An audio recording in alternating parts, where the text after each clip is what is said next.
அன்பு நேயர்களுக்கு கனிவான வணக்கம்.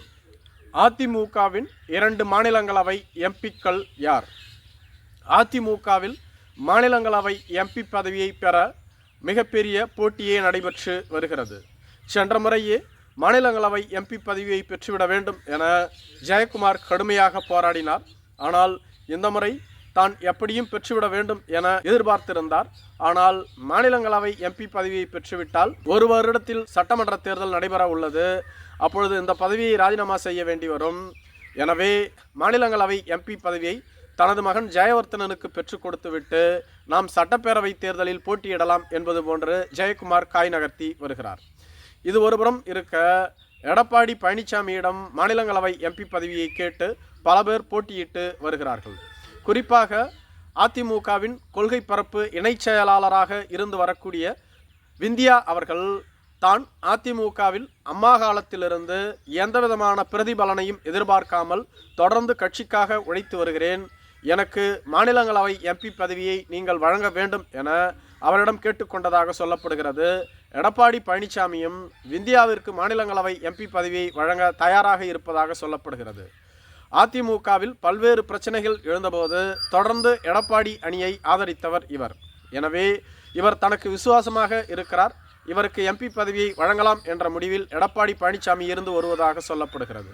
அதே சமயத்தில் கூட்டணி கட்சிகளான தேமுதிக, பாமக போன்ற கட்சிகளும் எங்களுக்குத்தான் எம்பி பதவியை விட்டுத்தர வேண்டும் என தொடர்ந்து பிடிவாதமாக இருந்து வருகிறது.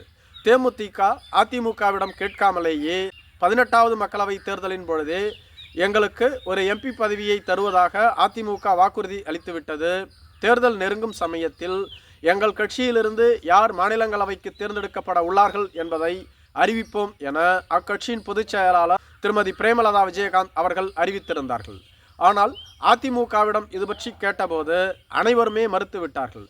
குறிப்பாக அக்கட்சியின் முக்கிய தலைவரான ஜெயக்குமார் அவர்கள் அதிமுக ஒரு மாநிலங்களவை எம்பி பதவியை விட்டு தருவது பற்றி தேமுதிகவோடு பேசவே இல்லை, குறிப்பாக அதுபோன்ற வாசகம் கூட அந்த பத்திரத்தில் இடம்பெறவில்லை என குறிப்பிட்டிருந்தார். சேலத்தில் செய்தியாளர்களை சந்தித்த எடப்பாடி பழனிசாமி அவர்களிடம் செய்தியாளர்கள் தேமுதிகவிற்கு ஒரு மாநிலங்களவை எம்பி பதவியை விட்டுக் கொடுக்கின்றீர்களா என கேள்வி எழுப்பினார்கள். அதற்கு யார் சொன்னது? அதுபோன்று எதுவும் இல்லை. 18வது மக்களவை தேர்தலின் பொழுது 5 மக்களவை சீட்டுகளை மட்டுமே தேமுதிகவிற்கு நாங்கள் வழங்க ஒப்பந்தம் செய்திருந்தோமே தவிர மாநிலங்களவை எம்பி பதவியை பற்றி பேசவில்லை, நாங்கள் அவர்களுக்கு வழங்கவில்லை என குறிப்பிட்டிருந்தார். இது தெரிந்தவுடனேயே அதிமுகவோடு அதிருப்தி அடைந்த பிரேமலதா விஜயகாந்த் அவர்கள் காலம் பதில் சொல்லும் என பதிவிட்டிருந்தார்.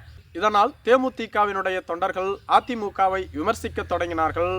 உடனடியாக சேலம் இளங்கோவன் தேமுதிகவை சேர்ந்த சுதீஷிடம் பேசி உங்களுக்கு வேண்டியதை மிக விரைவில் செய்து கொடுப்போம், அதுவரையிலும் அமைதியாக இருங்கள் என்று கூறியதாக சொல்லப்படுகிறது. இவ்வாறு தேமுதிகவிற்கு சீட் இல்லை என அதிமுக வெளிப்படையாக தெரிவித்துவிட்டது. ஒரு சீட்டை விந்தியாவிற்கு விட்டுத்தர அதிமுக தயாராகிவிட்டது. மற்றும் ஒரு சீட் பாமகவிற்கு தர தயாராகி வருவதாக சொல்லப்படுகிறது. பாமகவோ ஒரு மாநிலங்களவை எம்பி சீட்டை வழங்கினால் மட்டுமே அதிமுகவோடு கூட்டணி என கராராக கூறிவிட்டது. இது பற்றி GK மணி அவர்கள் எடப்பாடி பழனிசாமியோடு பேச்சுவார்த்தை நடத்தியதாகவும் சொல்லப்படுகிறது. மேலும் ஒரு எம்பியை தேர்ந்தெடுக்க 34 சட்டமன்ற உறுப்பினர்களின் ஆதரவு தேவைப்படுகிறது. அதிமுகவிற்கு 62 தான் உள்ளது. 6 சட்டமன்ற உறுப்பினர்களுடைய ஆதரவு அதிமுகவிற்கு தேவைப்படுகிறது. அந்த 6 சட்டப்பேரவை உறுப்பினர்களுடைய ஆதரவு பாமக மற்றும் பாஜகவிடம் இருந்துதான் பெற வேண்டும். அதிமுக 2வது வேட்பாளரை நிறுத்தினால் பாரதிய ஜனதா கட்சியும் பாமகவுக்கு ஆதரவு தெரிவிப்பதாக அறிவித்துவிட்டது. இதனுடைய அடிப்படையில் பாட்டாளி மக்கள் கட்சியின் தலைவரான திரு அன்புமணி ராமதாஸ் மீண்டும் அதிமுகவின் சார்பில் மாநிலங்களவை எம்பி ஆவார் என்று கூறப்படுகிறது. இதற்கு காரணம் வரும் சட்டமன்ற தேர்தலில் பாமகவோடு அதிமுக கூட்டணி வைப்பதற்காக இந்த சீட்டை விட்டுக் கொடுப்பதாகவும் சொல்லப்படுகிறது. அதிமுக தரப்பிலிருந்து அக்கட்சியினுடைய கொள்கை பரப்பு இணைச் செயலாளர் விந்தியா அவர்களும் பாமக தரப்பிலிருந்து அன்புமணி ராமதாஸ் அவர்களும் அதிமுகவின் சார்பில் போட்டியிட உள்ளதாக கூறப்படுகிறது. நன்றி.